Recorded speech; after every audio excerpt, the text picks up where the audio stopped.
Hello everyone, myself Dr. Shweta Acharya from Government College, Kota, and today we are going to discuss about alcohols, which is in the Unit 2 of BSc Part 2. Alcohols में हमने अब तक इसके synthesis के methods देखे हैं। आज हम इसकी कुछ नए टॉपिक्स लेंगे, जिसमें सबसे पहले हम देखेंगे इसकी physical properties, hydrogen bonding, chemical reactions जिनमें इसकी acidic nature, esterification, ether formation, reaction with acid chlorides and acid anhydrides, formation of sulfonates, reactions with hydrogen halides, reaction with phosphorus halides, reaction with thionyl chloride, dehydration and haloform reactions का discussion करेंगे। सबसे पहले हम alcohols की physical properties को देखते हैं। जो अल्कोहल्स लोअर अल्कोहल्स होते हैं, निम्नतर अल्कोहल्स जो होते हैं, वो सामान्यतः लिक्विड फॉर्म्स में होते हैं, यानी कि द्रव अवस्था में होते हैं और ये पानी में विलय होते हैं। उच्चतर अल्कोहल यानी कि ऐसे अल्कोहल्स जिसमें कि कार्बन एटम 12 से अधिक हैं, वे कलरलेस सॉलिड्स के फॉर्म में होते हैं और जैसे जैसे इनका मॉलिक्यूलर वेट बढ़ता जाता है, पानी में इनकी सॉल्युबिलिटी कम होती जाती है। कार्बन परमाणुओं की संख्या बढ़ने के साथ साथ अल्कोहल्स में मेल्टिंग पॉइंट और बॉइलिंग पॉइंट बढ़ते जाते हैं। इनके संगत एल्केन्स की तुलना में अल्कोहल के बॉइलिंग पॉइंट बहुत ज़्यादा होते हैं। तो इसकी फिजिकल प्रॉपर्टीज़ को हमने, जो प्रमुख अल्कोहल्स हैं उनकी फिजिकल प्रॉपर्टीज़ को आप इस टेबल में देख सकते हैं। नेक्स्ट जो इसका करैक्टर है important, that is hydrogen bonding. Hydrogen bonding हम जानते हैं अल्कोहल्स में OH ग्रुप होता है, जो कि पोलर होता है, बहुत अधिक ध्रुवीय होता है और इस कारण से ये हाइड्रोजन बॉन्डिंग बनाने में सक्षम होता है। जो OH ग्रुप होता है उसमें क्या होता है, हाइड्रोजन पर तो आ जाता है पार्शियल पॉजिटिव चार्ज और ऑक्सीजन पर आ जाता है पार्शियल नेगेटिव चार्ज। तो इससे हाइड्रोजन जो है उसमें ये टेंडेंसी डेवलप हो जाती है कि वो इलेक्ट्रोनेगेटिव ऑक्सीजन को अपनी ओर आकर्षित कर सके। दूसरे मॉलिक्यूल के ऑक्सीजन इलेक्ट्रोनेगेटिव ऑक्सीजन को भी अपनी ओर आकर्षित कर सकता है। ये जो वीक इलेक्ट्रोस्टैटिक अट्रैक्शन होता है अलग अलग मॉलिक्यूल्स के बीच में, that is known as hydrogen bonding. और जैसा कि आप जानते हैं कि हाइड्रोजन बॉन्ड जो है वो थोड़ा वीक होता है नॉर्मल कोवलेंट बॉन्ड से, बहुत अधिक वीक बॉन्ड होता है। हाइड्रोजन बॉन्ड की स्ट्रेंथ जो है 5 किलो कैलोरी पर मोल होती है, जो कि वैन डर वाल्स फोर्सेस से ज़्यादा होती है। लेकिन कार्बन कार्बन और ऑक्सीजन हाइड्रोजन जो बॉन्डिंग है उस बॉन्ड स्ट्रेंथ से ये बहुत ही ज़्यादा कम होती हैं। जो हाइड्रोजन बॉन्डिंग है उसकी डिसोसिएशन के लिए कुछ एक्स्ट्रा एनर्जी की, एडिशनल एनर्जी की आवश्यकता होती है। इस कारण से अल्कोहल्स जो हैं उनके बॉइलिंग पॉइंट उनके करस्पॉन्डिंग एल्केन्स और ईथर के कंपैरिजन में ज़्यादा होते हैं। इसी तरह से अल्कोहल की सॉल्युबिलिटी को भी हम हाइड्रोजन बॉन्डिंग के द्वारा, हाइड्रोजन बॉन्ड जो बनता है उसके द्वारा समझा सकते हैं, जो कि अल्कोहल और वाटर के बीच में बनता है। जैसे कि अल्कोहल मॉलिक्यूल है और वाटर मॉलिक्यूल आ जाएगा, तो हाइड्रोजन और ऑक्सीजन के बीच में हाइड्रोजन बॉन्डिंग होने के कारण alcohols are soluble in water. जैसे जैसे हायर अल्कोहल्स की तरफ हम बढ़ते हैं तो ये वाटर में सॉल्युबिलिटी कम होती जाती हैं।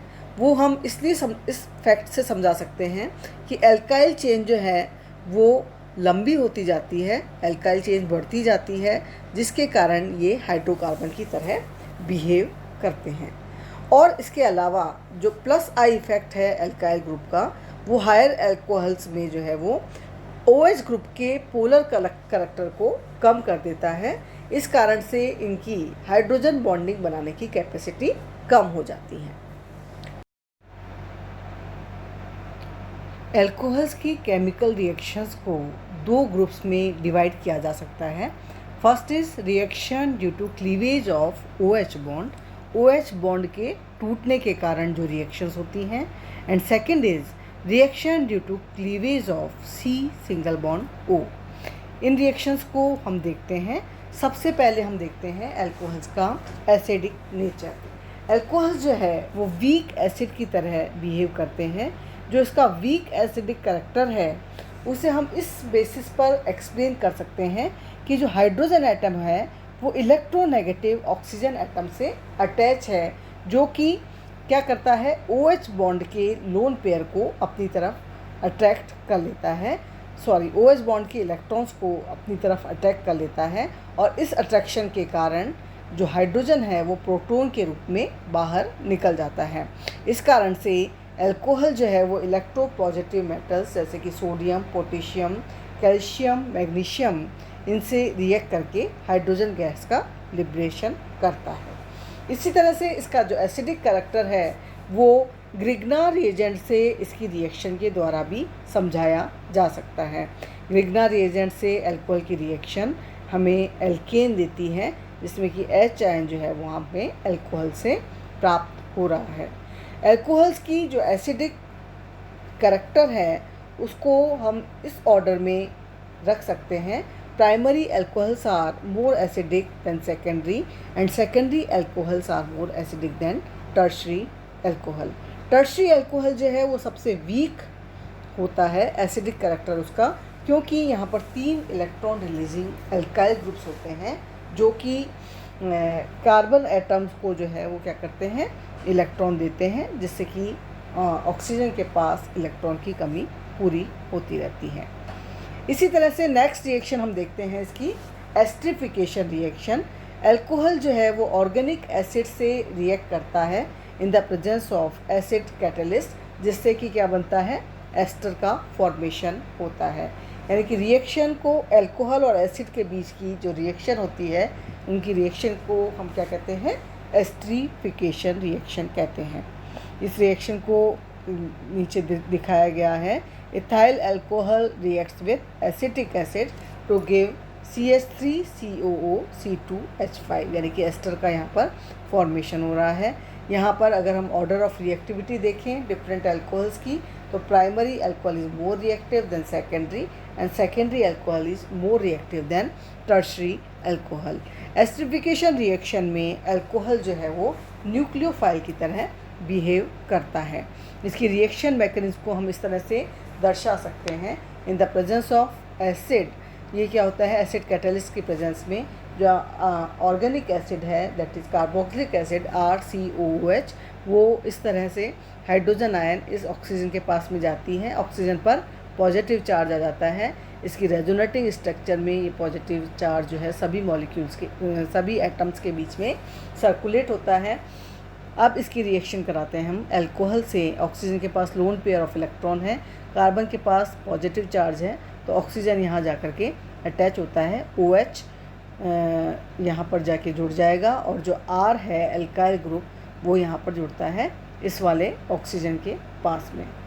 ठीक है, नेक्स्ट स्टेप में ये जो OH अल्कोहलिक ग्रुप जो है वो यहाँ इस तरह से कार्बन से अटैच हो जाएगा। नेक्स्ट स्टेप में ये हाइड्रोजन जो है वो चला जाएगा इस ऑक्सीजन के पास में, और नेक्स्ट स्टेप में वाटर मॉलिक्यूल यहाँ से बाहर निकल रहा है। इस मैकेनिज्म हम देख सकते हैं कि जो ऑक्सीजन यहाँ पर OH बॉन्ड जो है वो ब्रेक हुआ है, CO बॉन्ड जो है वो ब्रेक नहीं हुआ है। ये कैसे कंफर्म कर सकते हैं हम, एक आइसोटोप ले सकते हैं हम। आइसोटोप ट्रेसिंग टेक्निक से अल्कोहल को हम लेते हैं जिसमें कि आइसोटॉपिक ऑक्सीजन हो। वो ऑक्सीजन जो है वो कौन सा है, O18 वाला ऑक्सीजन है, जिससे कि जो अब एस्टर बन रहा है उसमें क्या आ रहा है, हमारा आइसोटॉपिक ऑक्सीजन आ रहा है। एस्टर में अगर आइसोटॉपिक ऑक्सीजन आ रहा है इसका मतलब क्या है कि ये वाला बॉन्ड ब्रेक हुआ है, OH बॉन्ड ब्रेक हुआ है और वाटर मॉलिक्यूल बाहर निकल रहा है, और जो अल्कोहल का ऑक्सीजन था वो एस्टर में हमें मिल रहा है। नेक्स्ट जो रिएक्शन है इसकी ईथर फॉर्मेशन। अल्कोहल का जो सोडियम सॉल्ट है वो एल्किल हैलाइड से रिएक्ट करके ईथर का फॉर्मेशन करता है। ये सिंथेसिस कहलाता है। विलियमसन सिंथेसिस कहलाता है ईथर का। और इसकी जो मैकेनिज्म है दैट इज़ SN2 मैकेनिज्म, जिसे हम बाद में आगे देखेंगे किस तरह से ये होती हैं। नेक्स्ट रिएक्शन है reaction with acid chlorides and acid anhydride. जो अल्कोहल है वो एसिड क्लोराइड और एसिड एनहाइड्राइड से रिएक्ट करके क्या बनाता है, एस्टर का फॉर्मेशन बनाता है, इसलिए इसको हम एस्टरिफिकेशन भी कह सकते हैं। इसमें क्या है, ROH रिएक्ट्स विथ CH3COCl, जिससे कि क्या बनता है, CH3COOR एस्टर बनता है, या फिर एसिटिक एनहाइड्राइड से रिएक्शन से भी एस्टर का फॉर्मेशन होता है। नेक्स्ट रिएक्शन है फॉर्मेशन ऑफ सल्फोनेट्स। सल्फोनेट्स जो एल्काइल सल्फोनेट्स बनते हैं अल्कोहल से रिएक्शन के द्वारा। तो इसमें क्या रिएक्शन होता है, alkyl sulphonyl chloride reacts with alcohol, HCl यहाँ पर बाहर निकल रहा है in the presence of pyridine और OH आयन की प्रेजेंस में रिएक्शन होती है, and we will get RSO2OR dash, that is alkyl sulphonates. इस रिएक्शन को हम देख सकते हैं। पैराटोलुइन सल्फोनाइल क्लोराइड जो है यहाँ पर अल्कोहल से रिएक्ट करता है और HCl बाहर निकल रहा है, and we will get ethyl paratoluene sulphonate का फॉर्मेशन हो रहा है। अब हम रिएक्शन देखते हैं जिनमें कि C single bond O bond का क्लीवेज होता है, यानी कि ये वाला CO बॉन्ड जो है वो यहाँ पर टूटता है। तो सबसे पहली रिएक्शन है reaction with hydrogen halide. Hydrogen halide जो है वो अल्कोहल से रिएक्ट करके एल्काइल हैलाइड बनाते हैं और वाटर मॉलिक्यूल यहाँ पर बाहर निकलता है। तो हाइड्रोजन हैलाइड की रिएक्टिविटी जो है इस ऑर्डर में है। HI जो है वो अधिक रिएक्टिव है HBr से, और HBr अधिक रिएक्टिव है HCl से। इसी तरह से अगर हम अल्कोहल्स की रिएक्टिविटी देखें तो tertiary alcohol is more reactive than secondary, and secondary alcohol जो है वो अधिक रिएक्टिव होता है प्राइमरी अल्कोहल से। इनकी रिएक्टिविटी में डिफरेंस जो है वो लुकास टेस्ट के द्वारा भी जाना जा सकता है। लुकास टेस्ट जो है वो हम आगे देखेंगे। ये टेस्ट जो है वो यूज़ में लिया जा सकता है इन तीनों प्राइमरी, सेकेंडरी और टर्शियरी अल्कोहल को डिफ्रेंशिएट डिस्टिंग्विश करने के लिए ये टेस्ट किया जाता है, लुकास टेस्ट, जैसे कि हम आगे डिस्कस करेंगे। ये रिएक्शन जो है वो SN1 और SN2 दोनों मैकेनिज्म के द्वारा हो सकती है, और ये किस पे डिपेंड करता है कि हमारा अल्कोहल जो है उसका नेचर क्या है, अल्कोहल कौन सा है, प्राइमरी, सेकेंडरी या टर्शियरी। तो जब SN1 मैकेनिज्म अगर हम देखें तो सेकेंडरी और टर्शियरी अल्कोहल जो है वो SN1 मैकेनिज्म के द्वारा रिएक्ट करते हैं। SN1 means substitution nucleophilic unimolecular reaction. Unimolecular यानी कि रेट ऑफ रिएक्शन जो है वो सिर्फ एक ही मॉलिक्यूल की कंसंट्रेशन पर डिपेंड करती है, और रिएक्शन जो है वो 2 स्टेप्स में होती है। तो इस रिएक्शन में क्या होते हैं, कार्बोनियम आयन बनते हैं, जैसा कि हम यहाँ देख रहे हैं कार्बन पर पॉजिटिव चार्ज है, कार्बोनियम आयन बनते हैं। तो टर्शियरी अल्कोहल जो है वो टर्शियरी कार्बोनियम आयन बनाते हैं, और हम जानते हैं कि टर्शियरी कार्बोनियम आयन जो है वो अधिक स्टेबल होते हैं, इसलिए टर्शियरी और सेकेंडरी अल्कोहल जो है वो SN1 मैकेनिज्म के द्वारा इस रिएक्शन को देते हैं। नेक्स्ट स्टेप में क्या होगा कि जो टर्शियरी कार्बोनियम आयन बना है वो हैलाइड आयन से रिएक्ट करके R3CX का फॉर्मेशन करता है। नेक्स्ट जो मैकेनिज्म है दूसरी तरह की जो मैकेनिज्म है दैट इज़ SN2 मैकेनिज्म। इसमें क्या होता है, जो प्राइमरी अल्कोहल है वो इस मैकेनिज्म के द्वारा रिएक्शन देते हैं। इस रिएक्शन में क्या होता है, एक ट्रांजिशन स्टेट बनती है, और ये रिएक्शन जो है वो एक सिंगल स्टेप में होती है। ट्रांजिशन स्टेट में क्या होता है, जो रिएक्टेंट है वो धीरे धीरे जो है वो अटैच हो रहा है, और इसी तरह से जो निकलने वाला लिविंग ग्रुप है वो धीरे धीरे बाहर निकल रहा है। ये एक स्लो स्टेप है जिसमें कि ट्रांजिशन स्टेट बनी है। और फास्ट स्टेप में क्या होता है, नेक्स्ट इसी स्टेप में फास्ट जो रिएक्शन होती है वो वाटर मॉलिक्यूल बहुत जल्दी से बाहर निकलता है, और we will get alkyl halide. तो रेट ऑफ रिएक्शन जो है वो 2 मॉलिक्यूल की कंसंट्रेशन पे डिपेंड करती है, alcohol as well as halide anion. Next reaction is reaction with phosphorus halide. तो अल्कोहल जो हैं वो दोनों tri and penta chloride phosphorus trichloride and phosphorus pentachloride दोनों से रिएक्शन करते हैं। ये रिएक्शन इस तरह से दिखाई गई है। इसमें alcohol reacts with PCl3 phosphorus trichloride and alkyl halide और H3PO3 बनते हैं। इसी तरह से अल्कोहल PCl5, ये PCl5 है यहाँ पर 3 की जगह, अल्कोहल PCl5 से रिएक्शन करके अल्किल हैलाइड और POCl3 और HCl बनाते हैं। यही रिएक्शन जो है वो PI5 आयोडाइड और ब्रोमाइड के साथ में भी होती हैं। Next reaction is reaction with thionyl chloride. जो अल्कोहल्स हैं वो थायोनाइल क्लोराइड से रिएक्शन करते हैं और सबसे पहले इसमें क्या बनता है, इनिशियली क्लोरोसल्फाइट एस्टर बनते हैं। क्लोरोसल्फाइट एस्टर जो कि बाद में डिकम्पोज होकर के अल्किल हैलाइड बनाते हैं। Next reaction is dehydration. Dehydration means loss of water molecule. जो अल्कोहल हैं इन्हें जब गर्म किया जाता है एसिड या एल्यूमिनियम ऑक्साइड के साथ में तो ये डिहाइड्रेशन रिएक्शन देते हैं, वाटर मॉलिक्यूल बाहर निकल जाता है, H आयन और H यहाँ से और OH यहाँ से, और यहाँ दोनों कार्बन के बीच में डबल बॉन्ड आ जाता है, यानी कि अनसैचुरेटेड कंपाउंड और एल्कीन्स हमें यहाँ पर मिलते हैं। हम एक रिएक्शन देखते हैं one butanol in the presence of sulphuric acid. जब इसे गर्म किया जाता है तो हमें मिक्सचर मिलता है एल्कीन्स का 2-ब्यूटीन एंड 1-ब्यूटीन का, जिसमें कि 2-ब्यूटीन जो है वो मेजर प्रोडक्ट है और 1-ब्यूटीन जो है वो माइनर प्रोडक्ट के रूप में है। इसी तरह से हम रिएक्शन देखते हैं टर्शरी अल्कोहल की। जब एसिड की प्रेजेंस में रिएक्शन कराते हैं, गर्म किया जाता है इसे, तो हमें क्या मिलता है, एल्कीन मिल रहा है।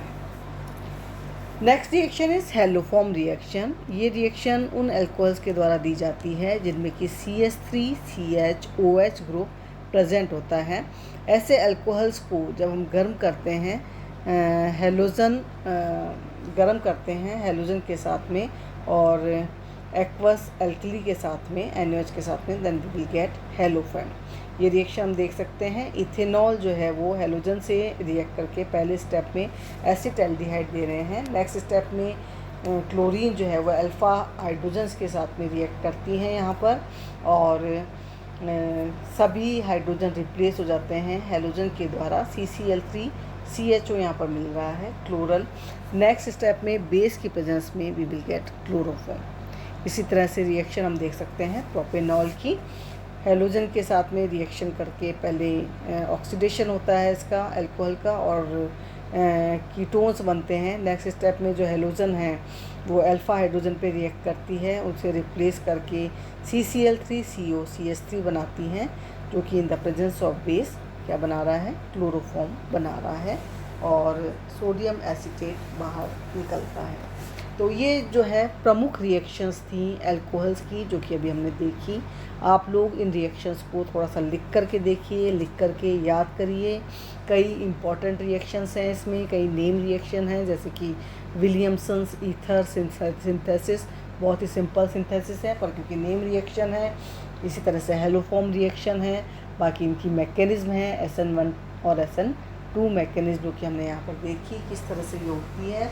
तो आप लोग इन सब रिएक्शंस को ध्यान से देखिए।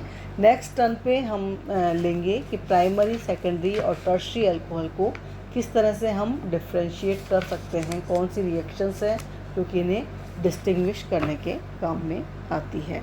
तो तब तक के लिए आप इनको रिवाइज करिए। Thank you.